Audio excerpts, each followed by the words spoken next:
So guys, ano kung error ba to? Super error o anong tawag ito? Or corroded coin?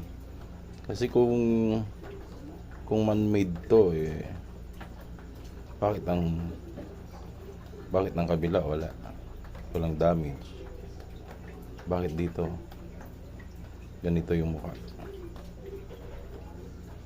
May green pa. Dati na yan yung nakita ko to, sinukli sa akin sa jeep. Meron na yung green dito.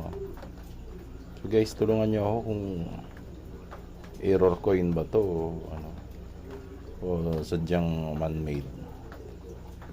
Maraming salamat. So guys, ano kung error ba to? Super error o anong tawag ito? Or corroded coin? Kasi kung man-made to bakit ng kabila walang damage? Bakit dito ganito yung mukha? May green pa. Dati na yan yung nakita ko to, sinukli sa akin sa jeep. Meron na yung green dito. So guys, tulungan nyo ako kung error coin ba to o sadyang man-made. Maraming salamat.